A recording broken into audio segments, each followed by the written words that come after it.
Fired up to be here, boys. When Big I'm Mike fired up. when Big Mike shot me a text and said, "Listen, you want to be on the podcast?" It was absolute no brainer. No brainer, huh? I like No that. brainer, Speaking of baby. No brainer. brainers, okay, Jon Reader, Athletor podcast. I got to get the intro out of the way, Jon Reader. Give me a second. Okay. Golly. All right. Athletor podcast. Jon Reader is here. And dude, the podcast started 5 minutes ago. You guys don't know about it, but it did. Let's talk about the mental aspect of the sport. Look, so I think we've brought this up on the podcast before. When I was growing up, the people that started strength training like athletes, they had a distinct advantage. They just did. Now everyone knows how to strength train, how to train their bodies. I think the next thing was the mental aspect of the sport. And then, now we're seeing teams investing a tremendous amount of time, money, and energy into, I don't know, mental coaches, mental training. So tell me what's going on in Wisconsin and tell me how it's different from the rest of the country. Well, let me go back and like I was telling Joel before we started here, we have something at Wisconsin that we pride ourselves on having access to different levels of mental training. We obviously have the full range of psychologists, right? And you can go down that road. I mean, that's available to all of our athletes. But what we have that's very unique here in Wisconsin is something called a mindfulness coach. And we've tabbed it as, I think we're one of maybe the only, if not, one of very few schools that provide this. And his name's Chad McGahee. He's world-renowned psychologist, mindfulness coach. But it's not something that you're going to go into. He can, meet with you about depression, anxiety, and X, Y, and Z. But what he really prides himself on is performance, optimization. And how, Mike, you go out of bounds with 30 seconds left in the match, you're down by a point. What are you thinking about when you walk back to the center? What is your anchor? And you think about, both of us, all three of us here, you think about what you feel like at your best. What are the things that come up, the words that come up when you think about the best version of you?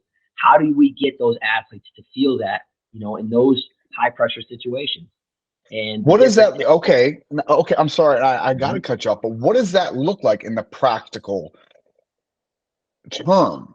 Meaning, I know how to drill high crotches. Mm-hmm. What is it? But I don't know how to drill going back to the center. The JB stock pull up, whatever. I don't know how to drill that. What does that look like from a practical setting?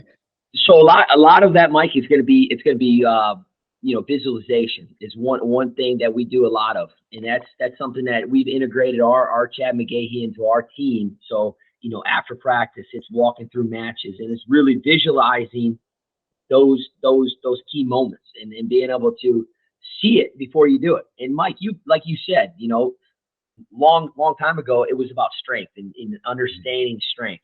And I remember when I was in college, that the psychology part of it and the mindfulness coaches, that was like taboo, right? And I wasn't ever exposed to it until I got around Kevin Jackson. And he brought it in on himself. It wasn't someone that came in. He just was at an elite level in his mind and a world-class athlete himself that he was putting that into our team. Did I know it was happening? No. He was walking me through visualization on the bike and matches and stuff like that. But we've got a guy who's dedicated to mindfulness training, and it's simple. Like I've got a bunch of different trainings that I do it as a coach still. Me, Chris Bono, Seth Gross, we do it as coaches. One, to understand the training, and two, to be able to talk to our guys. Because everybody's different in their own way. When they're thinking about, you guys know how it is that 10 minutes before you step out on the mat, those demons that you're facing. Right. And everybody deals with it in a certain way. Right. And, not everybody's Jon Reader. And, you can't wait to get out there and put your hands on that guy. So being able to navigate around my athletes and the needs that they need met, really, truly just being able to find that anchor that's going to help them be the best version of themselves. Do you think that it's tricky because not every athlete is the same? Right. Mm-hmm. So is there enough time in the day to evaluate what the athletes kind of need mentally, physically, nutritionally? Is there it seems like the sport is becoming so multifaceted, and that's good. Truthfully, it's a good thing. Like I'm not complaining about it, but it's becoming this daunting thing to me. Like, holy cow! Like, we got to make sure that I still got a down block reattack, man. That's right. That's right. There's got to be times for down block reattack drills. So how do you find time to kind of nurture every aspect of each athlete? That's a great question. And really, it's, I'm a true believer. Excuse me for 1 second, Yep. Joel. Can we just mark every time they say that's a great question, just so that our editor can see that. All right. Go ahead. I'm sorry, John. but I'm a big believer in true individualization. For each athlete. And Mike, we could break that down into so many different avenues. But really, when you talk about a performance plan for you specifically, obviously you're going to have your nutrition side of things. You're going to have your strength side of things. You're going to have your skill set in the wrestling room. You're going to have your mental training. And all of those are going to be different from maybe what my skill set is and maybe what Joel's is. And it'd be foolish for me to bring all three of us together and say, hey, here's a cookie cutter program, and we're all three going to follow it, right? It'd be foolish because all three of us are going to be at different weight classes. All three of us come from different backgrounds. All of us are motivated in different ways. So I'm a big believer in that. And I was that's what I was trained underneath with Kevin Jackson and Chris Bono. And the individualization is very, very important if you want your athlete to go from good to great to elite. And that's something that, our university and our athletic department has put a ton of emphasis on, is really surrounding our athletes with as much resources as possible, from a nutrition, strength, and X, Y, and Z. But what we do here that I'm a big fan of is when we get an athlete that comes in right as a true freshman. So Mike, you're a true freshman, you come to Wisconsin. The first thing I'm going to put you through is from a performance standpoint is a DEXA scan. It's the most elaborate. It's like a high class X-ray unit. And I'm gonna sit you down. I'm gonna lay you down, and it's gonna scan your whole body, your body fat, your visceral fat, your bone density, your muscle mass, the percentage of muscle on your left bicep to your right bicep. And then we're gonna sit down and we're gonna come up with a plan. All right, you want to go 165? Here's the plan. I'm gonna get with my nutritionist and I'm gonna get with my strength coach. We're going to make the most optimal plan, strength and nutrition, for you to meet that, to be able to perform at a very high level. And that's honestly where I'm so far removed from my college career that I didn't have access to this kind of stuff. And when I got to Wisconsin, it blew my mind. I'm like, this is absolute wild. I was handed a 64-ounce Gatorade and said, hey, here you go. Figure out what you like to eat. And I couldn't figure out why my stomach hurt when I would wrestle. Now these guys, it's literally, there's a no-think process. Everything is right there in front of them. They just got to consume it and go compete at a high level. But they're doing it the right way. They understand their hydration. They understand, when to eat it, what to eat it. And to me, man, DEXA scan at a university is awesome. But how are you evaluating the mental aspect of the sport? That's the tricky part to me. Like, don't get me wrong, I'm sure that the DEXA scan is awesome. It is for sure. But it's like there has to be a way to kind of evaluate and then supplement the mental aspect of the sport that the person in front of you, the true freshman, is either lacking or is excelling at.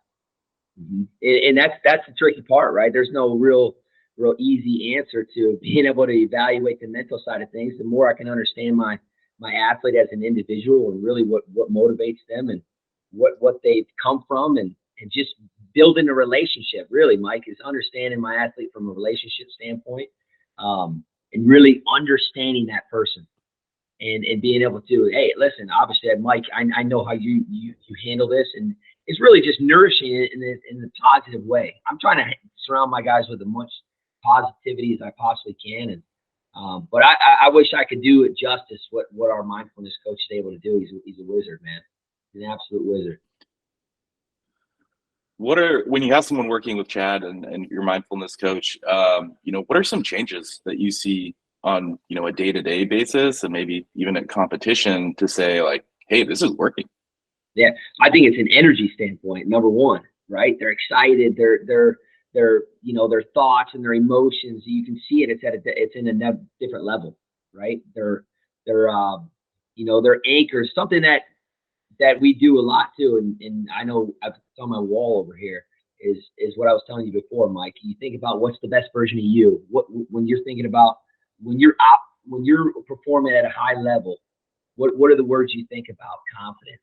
You're calm, you're present, all kinds of things like that, and being able to help that athlete anchor those words, in every moment as they walk into the wrestling facility. And they went 3 days hard, and it might not be something they want to do today, but understanding how to bring them up to that level. And I honestly, man, I think it's a huge part of performance, bringing it to another level for sure.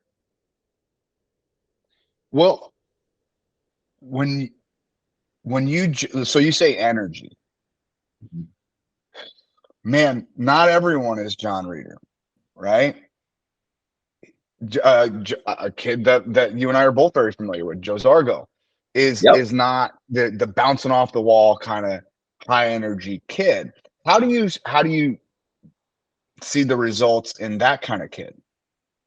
Well, I think Joe, number one, Joe, I absolutely love Joe. And Joe is, if he's one thing that I could tell about Joe, is he's a perfectionist, right? He wants to do absolutely everything right. And he's a guy who he's going to do it as many times as necessary until he does it right. And he doesn't, really the fear of failure and the things like that are what comes out, and being able to change those emotions. Like if Joe loses a match, he might take it a lot harder than a guy like, Seth Gross, who's very easy, calm. All right, I'm on to the next one. That's kind of his mindset, right? Where Joe, being able to understand and get him over that loss. But these guys, man, I'm telling you, they've tied into Chad, and being able to take their game to another level has been great. Traditionally, I think, wrestling programs haven't had the same resources and investment, that things like football, basketball, sports like that. And, when you talk about first thing a kid gets on campus and they get a DEXA scan, that's not something that I think that, most wrestling coaches think about, being a game changer. But how impactful is it having the resources at hand to be able to invest and do these different things and start to get science as part of your program? Well, it like I said, it's something that I never had access to as an athlete, right? I never knew this was something that I could do until I was exposed to it when I got here 5 years ago. I'll never forget my first day on campus and really understanding everything that we had access to. And I remember that night looking at Coach Bono and saying, man, we were recruiting against this.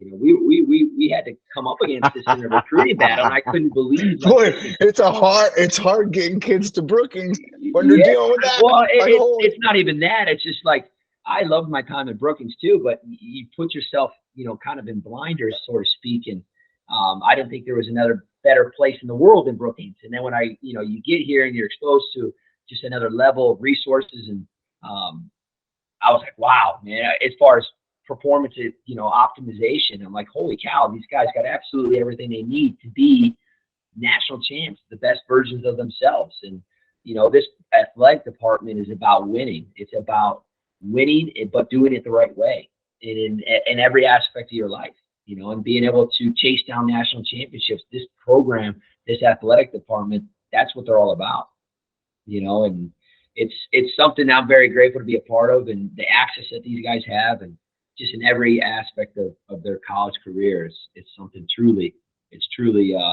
amazing for them. All right, let's switch gears a little bit.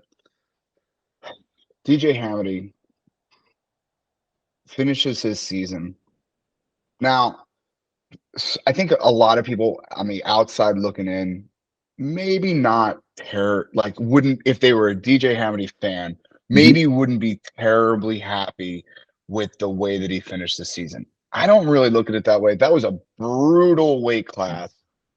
How do you, as a coach, sit him down? What did the meeting after the season look and sound like? What was the tone like when you're meeting with him? Is it like, hey, we got to get to work and we got to get to work quick, or is it like, hey, let's take a second to lick our wounds here. This was a brutal season, brutal conference, brutal NCAA tournament. What is that? Because I just specifically that kid, because the joy that kid brings to the mat is pretty amazing. Like, I love watching him compete. Like, I love watching him compete. He just kitchen sinks it, but he fell a little short this year. I know those are not his goals. And so I just want to know what you say as a coach to a kid like that who maybe didn't end his season the way he should have. Absolutely. And like you said, DJ is an absolute pleasure to be in his corner, and just his energy and his positivity that he brings it's a lot. It's what you want in a kid. He's very happy. He's very grateful for the opportunity to compete. Did he accomplish his goals? Absolutely not. He's become a 2-time All-American, but his goal is to be a national champion. And that weight class is absolutely brutal. I mean, it was just talent upon talent. And, you got Keegan O'Toole and Carr and Quincy, and there's the names and list goes on and on and on. But that was something that he was excited about and is excited about in the future. But a guy like DJ, what I tell him, and obviously we're always evaluating the program and guys and how do we get this better and 1% better. But for a guy like DJ is really good. He's here already. And we're not trying to reinvent the wheel. It's literally the positional battles for DJ. It's understanding that a lot of his matches that he did lose were 15 seconds left in the matches where kind of things went, sideways. His baseline defense got off, or he got pulled up in the underhook and got taken down by a meme with 15 seconds left to lose the match. So it's more of a positional battle for him, and really understanding that when we get in here, it's got to be really locked in those positions. And like I said, we're not reinventing the wheel. He's very excited and he's more motivated than ever. How often do you get kids, what's the breakdown where you have just making tweaks to where they're at to, hey, we got to reinvent the wheel, and how does that change your approach to coaching? Well, there's obviously a big jump from your high school into college, right? So they're already extremely skilled athletes, but you're also not going to get, if you want to call them stars, but you're also not going to have 32 5-star guys on your team, right? So there is going to be a wide range of different skill sets and different guys that their needs need to be met. That's why, again, a lot of the individualization for those guys, especially the young guys, man, that transition from high school into college, learning how to sprawl is something that we've learned from a very young age. But when you get to college, man, it's like almost survival mode, trying to get guys off your legs, and the baseline defense. But really, when they come in, it's building off of their strengths, but shoring up their fundamental skills as well. And each level of kid, from a high school senior coming into a freshman to a senior in college, their skill sets are going to be a little bit different. We've got guys that are coming in off of, they're going to be our incoming freshmen in here training already. And to see the success that they've had at the high school level, and then coming in to guys that may not be starters and seeing the challenges that they're facing, those are some of the things where it's like, hey, it's just, you got to tie into this. Your position's got to be here. That's something that you might have got away with in high school, being able to keep your hand up here on a single leg longer than you need. That half second, that guy's grabbed my wrist in college. He's a veteran. It's just the positional battles. But I'm a mat rat. I'm a junkie. I can live in the wrestling room. And, we've got a guy that signed, actually, Poway Boy is in the room right now, and Lucas Condon. And just the couple of days that he's been here, it's been an absolute joy. Just the excitement of a young kid coming into a room full of sharks and excited for the challenge. And that's what it's all about, man, is helping these guys accomplish their goals and be the best version of themselves. So when was your first year NCAA coaching? Not at Wisconsin. What was your first year coaching at an NCAA level? I graduated in 2011 from Iowa State, and Coach Jackson put me on staff for the next season. And that was right before so in 2011, I wrestled Kale in the finals of the World Team Trials. And I spent that year coaching with Coach Jackson, and I made the change to go to the Olympic Training Center for 2 years. So there was a short split between there, and then I went to to South Dakota State. Right. So since then, since you started coaching, would you say that the athlete coming into college is more or less prepared for the NCAA level than they were now, or than they are now, or when they were? Golly, I got to rephrase that question. That was just word soup. When you started coaching, were kids more prepared then, or are they more prepared now to get into the NCAA? Oh, they're 100 times more prepared now. I mean, we got what is that? What do you attribute that to? I think it's the clubs. I think the club scene is better than it's ever been, and not that it was worse then. I just think that the access that these kids have at a young age, and maybe it's the parents buying in at a younger age and seeing the results, and we've got great clubs here in our state. The Ashton Wrestling Academy. There's a wider range of clubs, but you're seeing like an Ashton kid be able to translate into a college Division I athlete very, very quickly, right? And there's a reason for it. There's guys that are leading their clubs that have had success and massive success, and being able to have that access as a young athlete. I mean, right from when they're coming in as 7, 8-year-old, 9-year-old kids, all the way up until they make that transition into college. I mean, those are things we would have died for that, right? I had the local gym coach as my coach. You know what I mean? He had a mean freaking sit out, but I didn't have any of those skills until I got to college. And again, I was one of those kids that had to have that. That transition was hard. I wasn't exposed to that level of just another level, but these kids are getting it from a very young age, and they're very fortunate. And I mean, you're seeing it on our world level too. Our cadets, the age level cadets, they're winning world championships. I mean, you talk about the success that each age level is having. There's a reason for it, and I think to me, it's the club level. It's the emphasis that USA Wrestling is putting on these age level teams, and getting these kids around elite level coaches from a younger age is very important. Kevin Jackson, one of the most decorated athletes in USA Wrestling history, leading a cadet world team. Come on, man. I mean, how can you not win? You know what I mean? And it just that's just one example. And what a privilege, and for those kids to have that kind of level of training and exposure. Yeah, I wonder though, and I'm not detracting from that at all. I just wonder if there's more to it. I agree with you 100%. It is the club. I agree with you 100%. And I agree with you that from a skill development standpoint, it's a huge advantage, right? Because like you said, my rec coach in 1987, God bless him, was certainly not Kevin Jackson. Okay. But I think there's more to it. I think there's just like you said in Wisconsin, like got Aspen Academy, but you also got Nazar, right? Like Yep.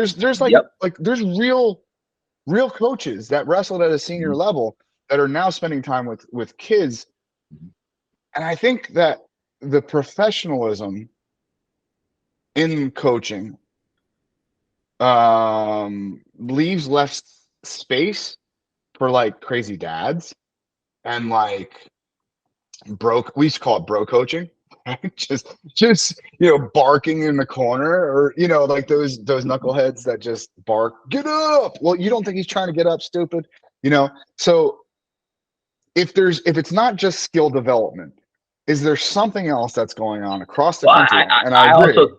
I also think too, like it's not only just a skill development that those kids are getting access to, but you think about like the Ashton Wrestling Academy, the Valiant Prep with Larkin and Cejudo. And I mean, we could go on and on with different clubs, and Pinnacle with Jared Lawrence and Brandon Paulson. So you take those clubs and you talk about how successful their coaches have been, and the success that they had, and the things that they learned along the life experiences that they've had with nutrition, with strength, the things that were important in their success. These kids are getting that from a very young age now. So it's important. And also they're educating the parents from Johnny over here is 7 years old. He's learning about nutrition, things that are important, and how to properly fuel your body from a young age. I mean, come on, man. We were all eating that Taco Bell before high school wrestling match. I mean, I was one of them, and mom thought that was good, so, but it's just these guys are getting world-class education on every level of, like you said, Mike, how to be a professional athlete. And it's really cool because obviously I think, to me, and I know I'm biased, but the USA Wrestling's never been in a better place than it is right now. And it's an exciting time. And we've got a guy like Seth Gross that's in that mix and in that world right now, trying to chase down a world title. And, I know he would say the same thing. These young kids are they're absolutely phenomenal. And I watch these guys. I love watching those youth, the younger age group levels, and just they're good. They're super good. How important is it for younger wrestlers to be specializing in wrestling and be doing it year round as opposed to maybe trying out different sports? Well, I think that's a tricky question, right? I think that, I'm a believer in being exposed to as many sports as you can, right? That's how I believe, right? But I think that you are seeing kids specialize younger. I mean, my son is 5. He's not wrestling yet, and I don't plan on him wrestling for a while. But I do want him to be exposed to as many sports and find his passion that he can be in, right? It'd be foolish for me to say, hey, I'm your dad, and the only thing you can do is wrestle. I don't know if he's going to want to do that, but I want my kids to be exposed to as much stuff as they possibly can. But I do see those kids that do that, and they're kind of a little bit further back than those guys that are specializing.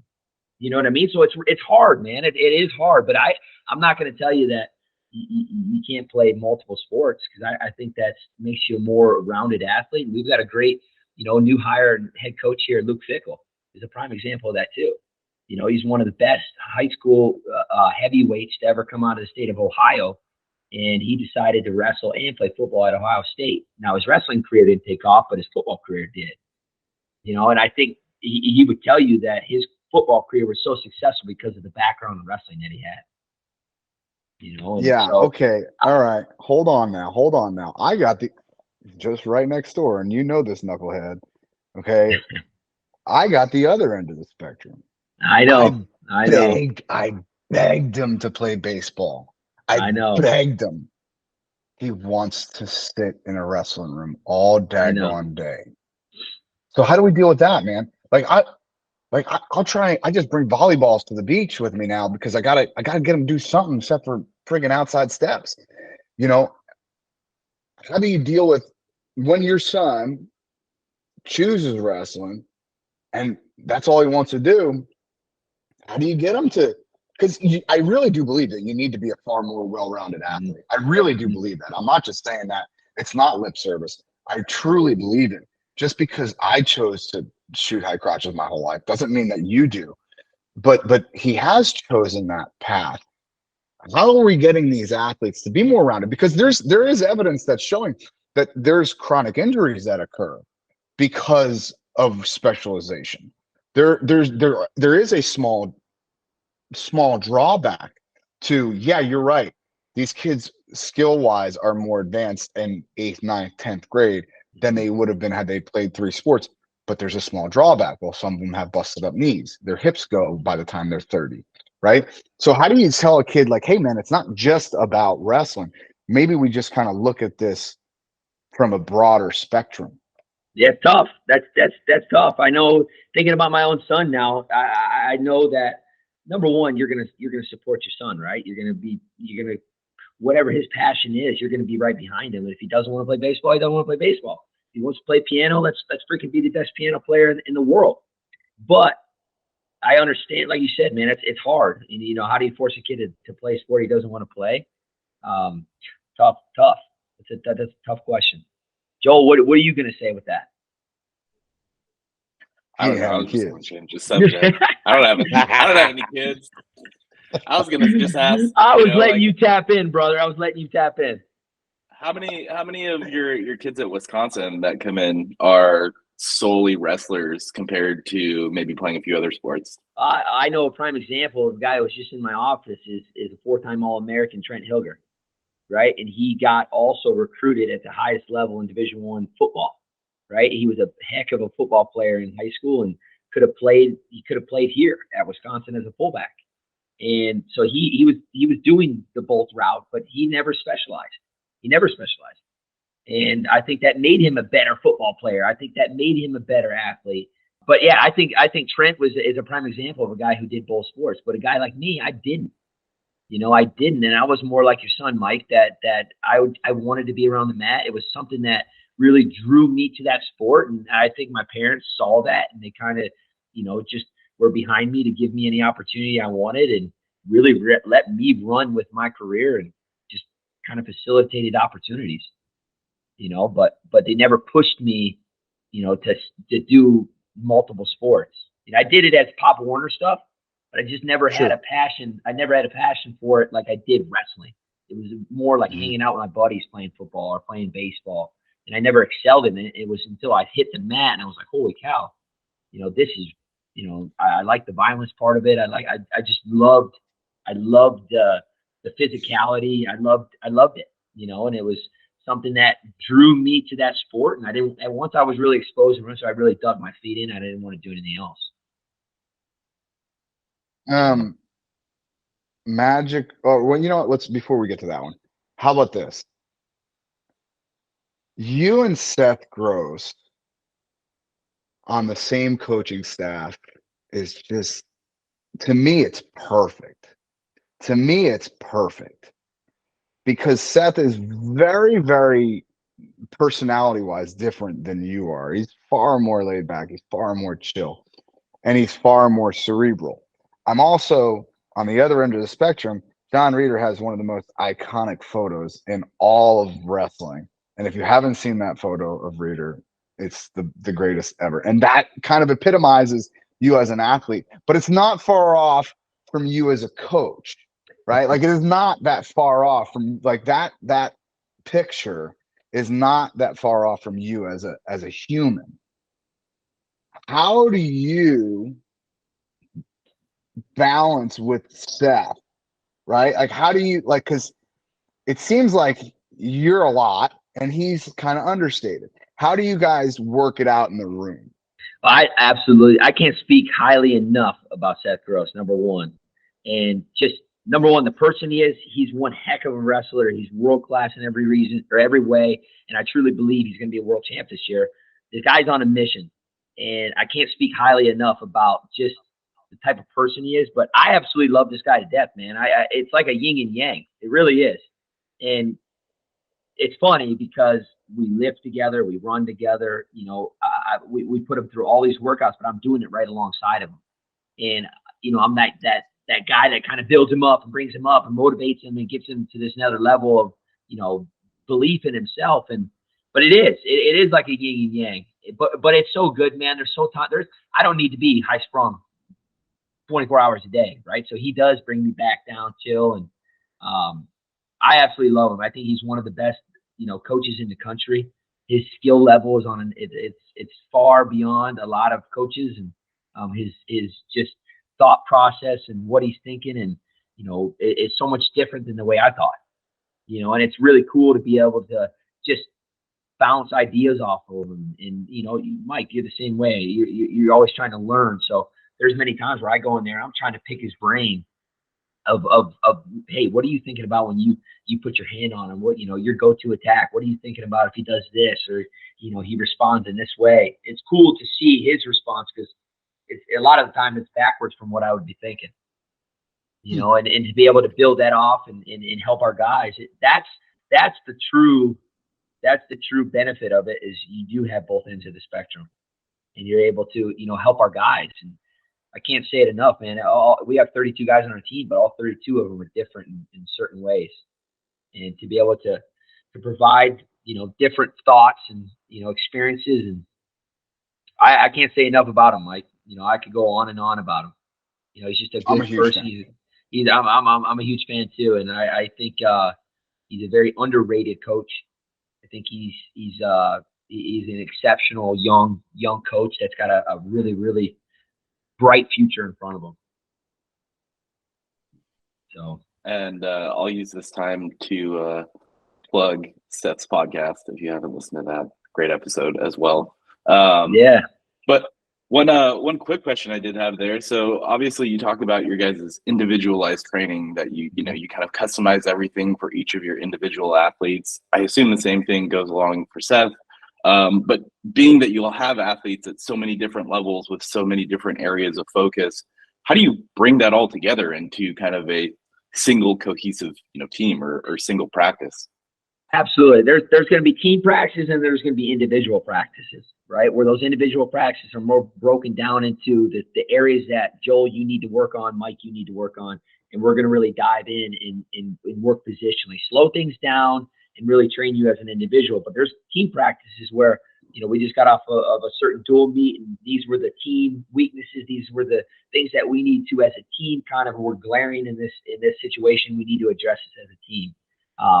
But absolutely, the message is always the same from the values and what our program stands for as a team. But that individualization is very, very important. I think that those are the gains that you make as an individual is when you break it down and you're able to really, really sharpen your individual areas. But the team part, it's probably a 50-50, as far as breaking down a week for us. 50% of the time I would say is team workouts.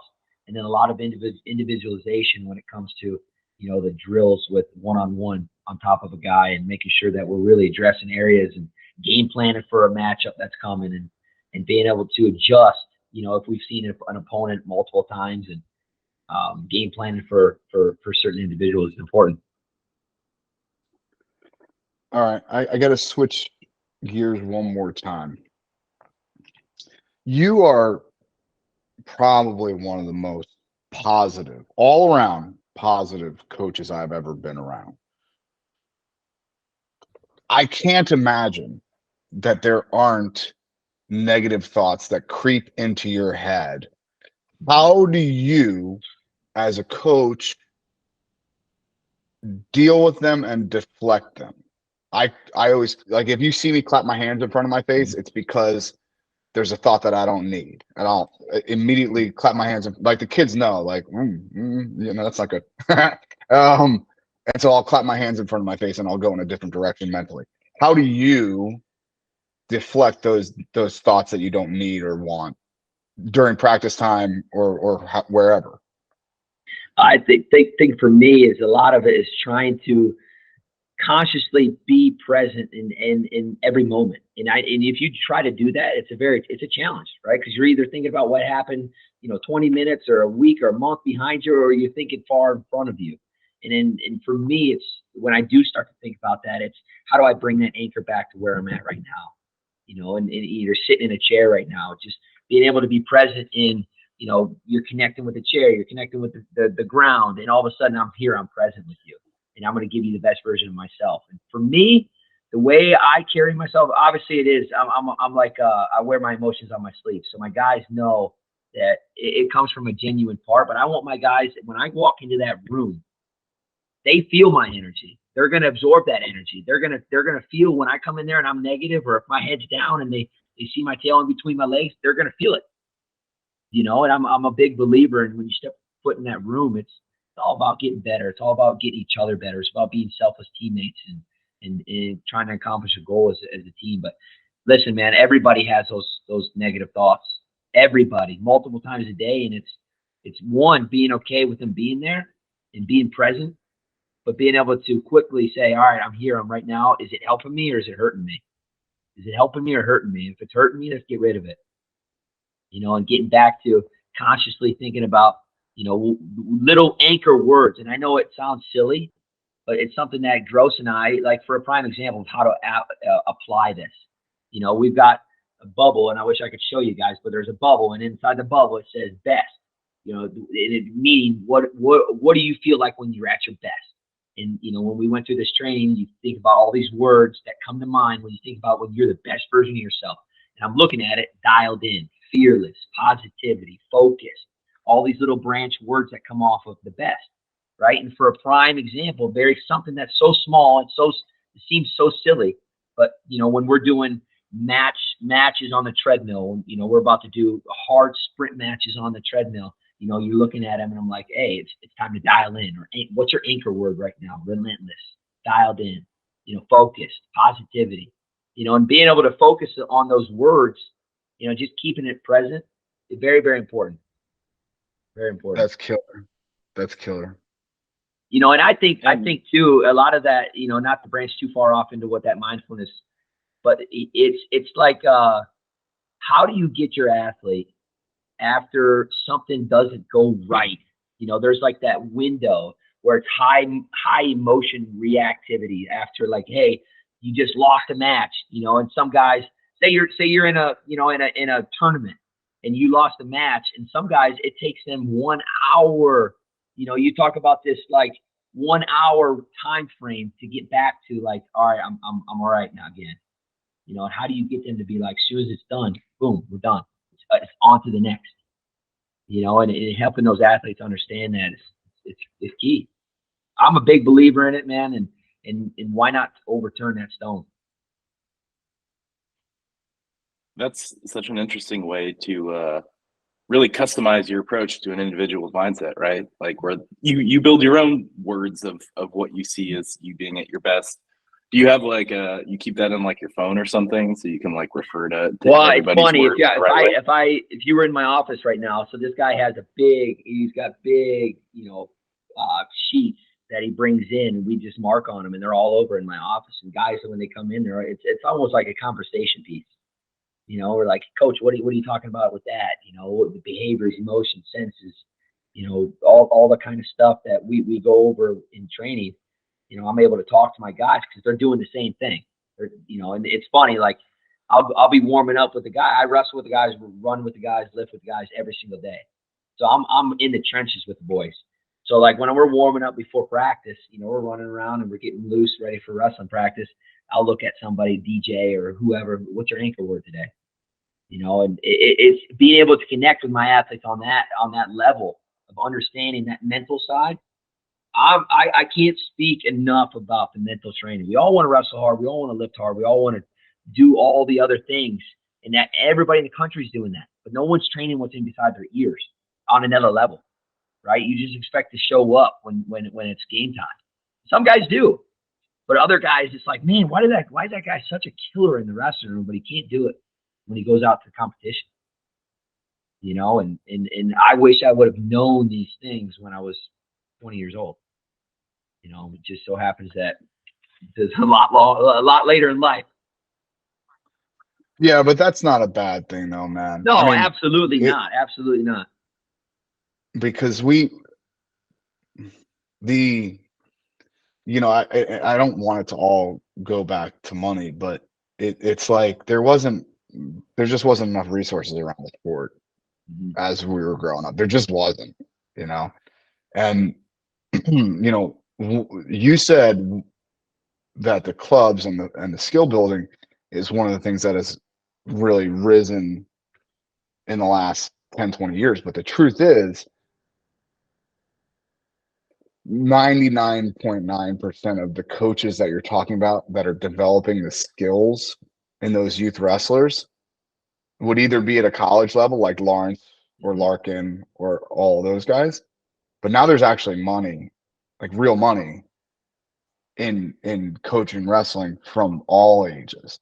And so it's like, why not, right? Why not excel in the mental aspect of the sport?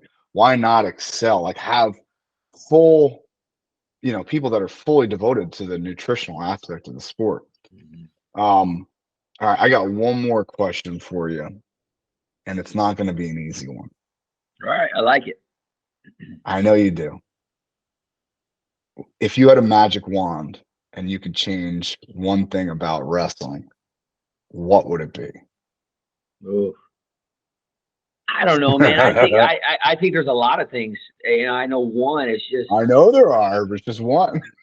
I know. I know there's a lot of different opinions on the out of bounds for folk style wrestling, but I mean that's just the first thing that popped in my head right now. Yeah, but I think that there's a lot of people that are against changing it to a push out rule or something like that, and then all of a sudden that invites this subjectivity on if you have a push out rule, then guys are going to they're going to scheme it and start doing the grounded and all that kind of stuff. And I understand that, but I think that there's so much subjectivity when it comes to, all right, it's either an action call or it's a push out call or it's a stalling or whatever it may be, and some refs don't want to make that call with 10 seconds left in a match when, dude, make the call. That's the call. That's why it's there. That's the rules you put in place. I don't like that as a coach because all three of us could view that position in a different perspective. And all three of us could make a different call. And I've seen it all season long, and that's the frustrating part. But the frustrating part is really if I were to bring like a non-fan of wrestling to the sport and be able to sit them down and watch it, they'd be like, what the heck just happened? Why did that guy just go like this? Why did that guy just give a point? He just got pushed out. He didn't take him down. What happened? So if it was just a little bit easier for those kind of positions, but man, there's a lot of things that would change. There's a lot of things. Sure. I'll take it a step further. I don't think there should even be a grounded rule. How about that? Foot goes out of bounds, 1 point. Whether it's freestyle or folk style. Look, let's be honest, man. I really truly believe this. I think that step out rule like helped save freestyle wrestling. I really do. Like it has changed not just the pace of the match, the pace of a tournament, the pace of a day, right? Like you can't, the sock pull up on the way out of bounds that JB does is the most egregious thing, right? There used to be guys that would full on tie their shoes, like untie and then tie their shoes just to get a blow because they knew they could go with no penalization at all, right? Like I can remember Kerry Kolak going like, look at him. Yep. Look at him. He just untied his doggone shoe. Like, what are we talking about? So do you ever see there being a step out rule in the NCAA? I don't know. I know our coach Bono is actually on the rules committee, and I don't know if it's going to go in that direction. I really don't. So I would say probably not. Just with I would not anticipate it. I really don't. Don't. What? Here's a question for you. What's your view on top? As far as riding, or do you think there should be more emphasis on the guy having to turn a guy? But as a skilled athlete and a guy who understands folk style wrestling, how hard it is to really hold somebody down. It's impossible, but it's hard. Yeah. But I also don't like the thing of I saw a lot of dual meets this year where the rule is if I make an attempt on top to return you back to the mat, I can let that action go as long as possible. And I saw 45 seconds to a minute where a guy would just half attempt to lift him up and put him back down, and they never, they run him to the edge and get him out. So one of the things that and now we're talking, right? Because one of the things that I hated about freestyle and Greco, and we're gonna talk about pre-2007. Okay, pre-2007, they would literally, and I'm not exaggerating, they would change the rules sometimes week to week, Jon Reader. Like there was times where I would have to get a briefing. Like, when they call the coaches over, the referees call the coaches over in the beginning of a wrestling tournament, and I never go. Well, guess what? At that point, I really had to go.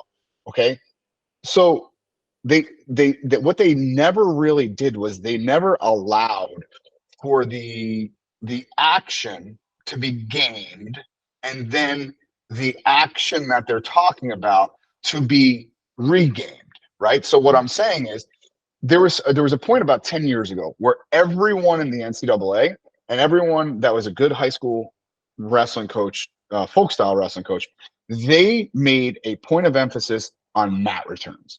Okay. Now, in my room right now, we drill on a very consistent basis, no less than 5 to 6 different ways to mat return. Now, what does that mean? Just like you said, the guys have gotten so good at mat returning. There's 15 different ways to mat return. When I was growing up, it was just lift and return, lift and return, lift. No. Frank Molinaro changed that when he started clamping down on the ankle. And guys like Seth Gross threw a leg in and snaked it to the other leg. Dude, they changed things. Okay. So now there's 15 different ways to mat return. And what you're seeing is a revitalization of things like a switch or like a hand down, and because he can't lock his hands, so I think what the best thing that they did was to incentivize turning someone, except put a 4-point near fall in. But I think what we're going to see very soon is people really gaming the bottom position better, never allowing his hands to come close to locking. Like I can feel my elbow dropping to my hip right now, just not allowing him to lock. But I think it's become such a point of emphasis over the last 10 years that I love that the bottom guy is forced to become a lot better. Absolutely. No doubt about it. Good stuff. All right, Joel, what else? Anything else, brother? Yeah, I've got one final question for kind of the younger guys out there of how would somebody, high school wrestler, get on the radar of Wisconsin and be able to get access to their DEXA scans and all of their individualized training? Right. So I do a lot of the recruiting here, and we're very, very active. We're all over the country when it comes to competitions. I love guys that like to compete. I like guys that like to go out there and compete. I want guys that are willing to lay it all on the line, but also, number one, obviously every social media, platform we're on everything, right? So there's obviously questionnaires and you can fill out if you want to get on the radar, but we're everywhere, man. I'm telling you, we go to every single tournament. We encourage, we're looking for those guys that are they want to be the best versions of themselves, man. And here at the University of Wisconsin, the education side of things is very important, right? So it's, you walk away with a degree from Wisconsin, you're set up for the rest of your life. I call it the 40-year plan, and it's something that's very important. So, chasing down kids that have obviously a desire and willingness to be the best versions of themselves on the mat, and but also with that side of academics that are chasing down, a meaningful degree. But we're at every tournament, man. Fargo, Super 32, Journeyman, the X, Y, and Z. Every tournament, we're there. Any tournaments or any results that you look for and say, oh, if they can win here, then I know they'll be successful at Wisconsin? Well, I think that obviously, those are a good indicator of success, but it isn't everything.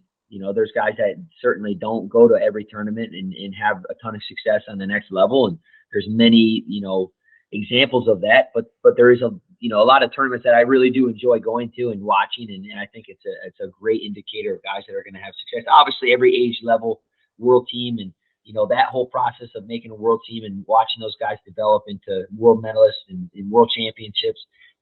Those are awesome. But I think there's also tournaments, the Journeyman, the Ironmans, the Super 32s, the Fargos, and I'm leaving out so many. And that's what's really cool is this day and age, there's so many different opportunities for kids to get exposed to high level competition, and there's no excuse to not, and even 15, 20 years ago when I was coming through, it just wasn't like that. There was a select few tournaments, and, I don't know if it was just a Michigan thing, but we never got access to those tournaments, or never, there was no, we went, I think we went to Super 32 once. We never went to Ironman. We never went to, wrestle on any of those Blairs or anything like that. So you see these kids having access and being able to watch, Blair and go against Melbourne Prep and, and just high level competition. Now you're seeing these clubs. This is the best part. Like tomorrow, I'm about to go watch AWA and Pinnacle go at it. They're going to be meeting in La Crosse, Wisconsin, with their 15 hammers on each side, and we're going to see two club teams go at it. And that's what's really cool, man. It's not only just these tournaments; it's these club teams that are able to push each other and really get to another level. And you're seeing guys like, again, another club guy, David Taylor, M2. Look at the success, that he's having, being able to bring his life experiences and everything that that he brings to the sport. Those kids are getting access to that from a very young age, and there's no reason why that club is having so much success. All right, so let's bring it on home. Jon Reader, how do people get a hold of you or University of Wisconsin's wrestling team? Best way. So, yep. So my contact information is online. Twitter is JON_Reader, READER. You can find me there. Instagram, same thing. Email address jtr@athletics.wisc.edu. Man. And, love it.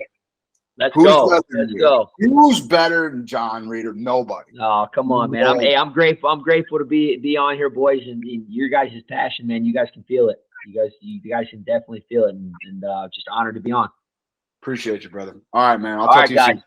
We'll Later, see you, buddy. boys.